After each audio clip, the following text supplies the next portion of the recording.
నమస్తే, welcome to యోయోటి. ప్రస్తుతం మనతో మాట్లాడడానికి షేర్లింగంపల్లి బీఆర్ఎస్ నాయకుడు ఎర్రబెల్లి సతీష్ గారు మనతో పాటు ఉన్నారు. అన్న నమస్తే. సో నిన్న ఆలేరులో ముఖ్యమంత్రి గారు మాట్లాడుతూ కూడా కాళేశ్వరంలో కానీ అదేవిధంగా బీఆర్ఎస్ పార్టీకి సంబంధించింది అనేక విధాలుగా విమర్శిస్తూ ఉన్నారు. సో బీఆర్ఎస్ పార్టీ భారత రాష్ట్ర సమితి కదా, దెయ్యాల రాష్ట్ర సమితి అని మాట్లాడుతున్నారు. ఏంటి మీపై? నిన్న ఆలేరులో ముఖ్యమంత్రి గారు శంకుస్థాపన చేసిన ఏదైతే ఉందో ఆ రిజర్వాయర్, అది కూడా కాళేశ్వరంలో ఒక పార్టే. కాళేశ్వరం నుంచి వస్తేనే అక్కడ ఆ రిజర్వాయర్ వారు ఓపెన్ చేసింది నిండుతుంది. కాకుండా ఏంటంటే ప్రతిదాన్ని రాజకీయం చేసుడు ఈ కాంగ్రెస్ పార్టీ, ప్రతిదాన్ని అబద్ధాలు మాట్లాడు, అబద్ధాల ఊబిలో నుంచే వాళ్ళు వచ్చినది పార్టీ అధికారంలోకి. అబద్ధాల నుంచి యూటర్న్ తీసుకొని రావడానికి వాళ్ళకి అవకాశం లేదు. ఇప్పుడు అబద్ధానికి అబద్ధం ఆడుకుంటూ ముందుకు పోవాల్సిందే వాళ్ళకున్న ఆప్షన్. కాబట్టి వాళ్ళు ప్రతిదీ అబద్ధమే. కాళేశ్వరం ఫెయిల్ అంటారు, మరి కాళేశ్వరం దానికి లింక్ ప్రాజెక్ట్ నేను ఎట్లా ఓపెన్ చేశాను, శంకుస్థాపన చేసిన ప్రాజెక్టు కాళేశ్వరం నీళ్ళు వస్తే తప్ప ఆ ప్రాజెక్టు నీళ్ళు రావు.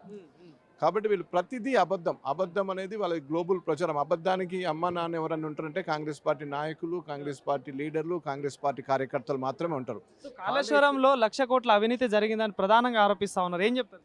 90,000 కోట్ల చిల్లర ఆయన బడ్జెట్కు 1,00,000 కోట్ల అవినీతి అయితే మరి అవన్నీ రిజర్వాయర్లు ఎక్కడైనాయి, ఆ బ్యారేజీలు ఎట్లయినాయి, ఆ సబ్ స్టేషన్లు ఎట్లయినాయి, ఆ టన్నెల్ ఎట్లయింది, ఆ కాలువలు 100 కిలోమీటర్ల కాలువలు ఎట్లయినాయి, storage 50 TMC Mallanna Sagar project ఎక్కడైంది, మల్లన్న సాగర్ నుంచి హైదరాబాద్కు నీళ్ళు ఎట్లా వచ్చినాయి, హైదరాబాద్ నుంచి కొంత ఇండస్ట్రీస్కి ఎట్లా పోయినాయి, ఆల్రెడీ ఈ దగ్గర 20 లక్షల పైచీలకు తెలంగాణలో ఎట్లా పారింది, గోల్చికొట్టు చెరువులకు ఏ విధంగా నీళ్లు స్టోరేజ్ అయినాయి, మరి అన్నిటికీ అయినాక 90,000 కోట్ల ప్రాజెక్ట్కి 1,00,000 కోట్ల అవినీతి అయితే మరి ఇది అంతా ఎక్కడి నుంచి కనిపిస్తుంది?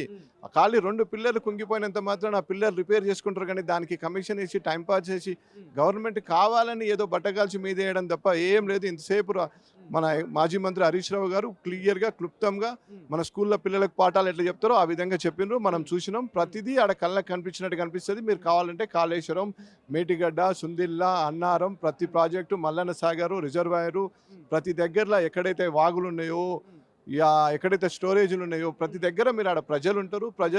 ప్రజాక్షేత్రంలో ప్రజలు వాగు చుట్టూ, ఏరు చుట్టూ, కాళేశ్వరం కట్టిన దగ్గర మీరు ఏ విధంగా ఉంటుందో పోయి మనం కరెక్ట్ కళ్ళకి కనిపిస్తుంది ఎంక్వైరీ చేసుకోవచ్చు. ఏదైతే కాళేశ్వరం విషయంలో కూడా కాళేశ్వరం ప్రాజెక్ట్ కింద ఒక ఎకరానికి కూడా నీళ్లు అందియలేదు బీఆర్ఎస్ ప్రభుత్వం, అదేవిధంగా అని ముఖ్యమంత్రి అంటా ఉంటాడు.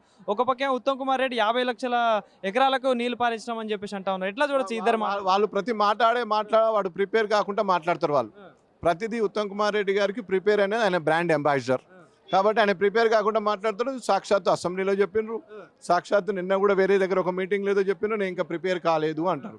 మీరు ప్రిపేర్ కాకుంటే మీరు కాళేశ్వరం చుట్టూ మంత్రిగా, మీరు ఒక ఇరిగేషన్ మంత్రిగా మీరు కాళేశ్వరం చుట్టూ తిరగాలి.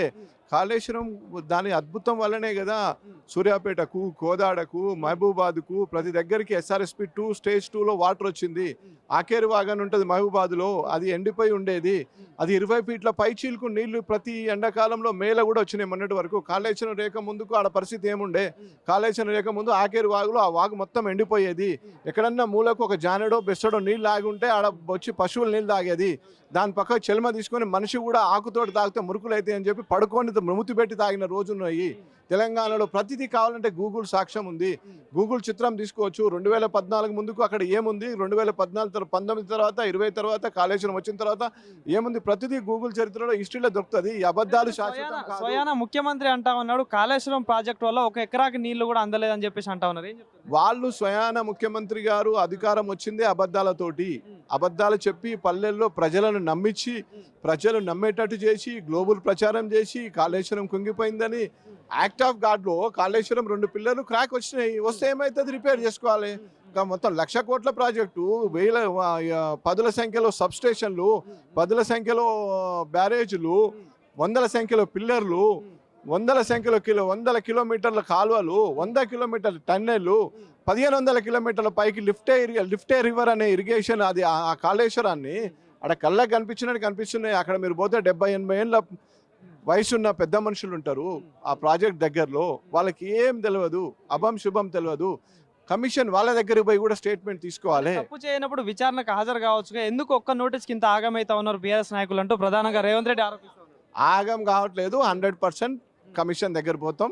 కమిషన్ ఏం సుప్రీం కాదు, సుప్రీంకోర్టు ఆల్రెడీ సుప్రీంకోర్టు జడ్జిలు మాకు ఆల్రెడీ ఆడ క్లియర్గా కాళేశ్వరం అద్భుతమని ఇద్దరు సిట్టింగ్ ఇప్పుడు ఉన్న జడ్జిలు ఇచ్చిన మొన్న మాకేం కాదు కమిషన్ ఇస్తుంది, ఏం రిపోర్ట్ ఇస్తుంది ఏనండి, వాళ్ళు అపాయింట్ చేసిన కమిషన్ ఇస్తుంది, మాకు అత్యున్నత న్యాయస్థానాలు ఉన్నాయి, రాజ్యాంగం ఉంది, రాజ్యాంగం లోబడే జరుగుతుంది, ప్రజాదరణ ఉంది, ప్రజలు లబ్ధి పొందిన ప్రజలు ఉన్నారు, ప్రతి ఒక్కరు దానికి సాక్ష్యం. ప్రజా తీర్పులో ప్రజాక్షేత్రంలో మాకు మద్దతు ఉంది. కమిషన్లు దీంతో ఏం కాదు. కమిషన్ వల్ల మాకు అడ్వాంటేజే ఉంటుంది. కమిషన్కు కేసీఆర్ గారు హాజరవుతుందంటేనే కాంగ్రెస్ పార్టీకి లోపల పింజం అంటుంది. ఎందుకంటే అంత పెద్ద మనిషిని, అంత పెద్ద కాళేశ్వరం కట్టింది, నిజాన్ని మనం దాచి అబద్ధంగా ముందుకు తీసుకొచ్చి ఆ పెద్ద మనిషిని కమిషన్ దగ్గర తీసుకొస్తున్నాం. ఇది తప్పు. దీనివల్ల మనకి బాగా డ్యామేజ్ జరుగుతుందని లోకల్గా ఎమ్మెల్యేలు కూడా చాలామంది ఇబ్బంది చెప్తున్నారు. అంతర్గతంగా వాళ్ళు చర్చించుకుంటున్నారు. కేసీఆర్ను కమిషన్ దగ్గర పిలుస్తున్నామంటేనే మనం చాలా పెద్ద పొరపాటు చేస్తున్నాం అనేది ఆడ నిజం ఎప్పటికైనా బయటకు వస్తుంది. కాళేశ్వరం 100% పర్ఫెక్ట్ ప్రాజెక్టు, చాలా మంచి ప్రాజెక్టు. ఈ తెలంగాణకు 10 జిల్లాలలో 9 జిల్లాలకు నీళ్ళు వచ్చే ప్రాజెక్టు. తాగునీటి వస్తుంది, సాగునీటి వస్తుంది, పరిశ్రమలకు వస్తుంది. ప్రతిదీ ఆ ప్రాజెక్ట్ తోటి చాలామంది లబ్ధి పొందుతారు. ఆ ప్రాజెక్ట్ చాలా అద్భుతం. దానివల్ల చాలా తెలంగాణకు మంచి, దాని నెంబర్ 1 ప్రాజెక్ట్ అని అందరు మెచ్చుకున్నారు. గూగుల్లో కూడా దానికి మంచి ఆదరణ ఉంది. సో ఫైనల్ ప్రశ్న, నిన్న రేవంత్ రెడ్డి గారు మాట్లాడుతూ కూడా 10 ఏళ్ళు గద్దల్లా రాబందుల్లా దోచుకున్న వాళ్ళు కూడా నన్ను ప్రశ్నిస్తారా అంటూ కూడా మాట్లాడుతున్నారు. ఏం చెప్తారు? 9.5 ఏళ్లలో మేము ఎంత అభివృద్ధి చేశాం మా తొలి ముఖ్యమంత్రి కేసీఆర్ గారి సారథ్యంలో, అది ప్రజలకు తెలుసు. గద్దల్లా రాబందుల్లా చేశామా? ప్రజలను మంచిగా సంతోషంగా ఉండి ప్రజాపాలన ప్రజలకు ఏ విధంగా ఇచ్చాము? అన్ని అబద్ధాలు చెప్పి ప్రజాపాలన అన్నారు.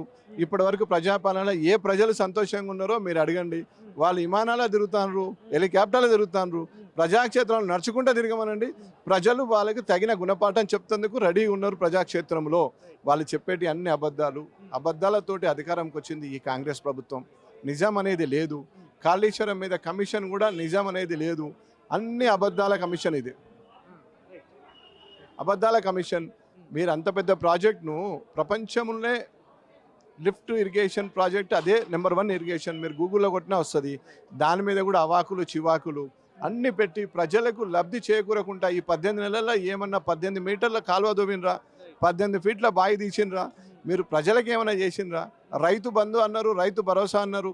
ఎంతమందికి రైతు భరోసా ఇచ్చిండ్రు? కౌలు రైతు అన్నారు, ఎవరికి కౌలు రైతుకు భరోసా ఇచ్చిండ్రు? ఎక్కడ మీరు రేషన్ కార్డులు ఇచ్చిండ్రు? ఎక్కడ ఇందిరమ్మ ఇండ్లు ఇచ్చిండ్రు? ఎక్కడ మీరు ఈ రాజీవ్ యోగి వాపస్ అన్నారు, ఎవరికి ఇచ్చారు? మీకు ఉండేది 5 ఏళ్ళు, 18 నెలలు ఆల్మోస్ట్ అయిపోయింది. మీ వల్ల ఏ ఒక్క పర్సన్ అన్నా లబ్ధి పొందినట్టు మీరు ప్రజాక్షేత్రంలో ప్రజలకు చూపియండి. చూపించినాక మీ అబద్ధాలు నిజాలు ప్రజలకు ఆల్రెడీ మొత్తం తేట తెల్లం అయిపోయినాయి. మిమ్మల్ని ఎవరు క్షేత్రంలో నమ్మే పరిస్థితి లేరు. కాబట్టి ఇప్పటికైనా విమానాలకు వెళ్ళి, హెలికాప్టర్లకు వెళ్ళి, భూమి మీదకి వచ్చి ప్రజలు ఏమనుకుంటారో క్లియర్గా ఆలోచించుకోండి, చూసుకోండి. జై తెలంగాణ, జై కేసీఆర్, జై కేటీఆర్, జై హరీష్ రావు.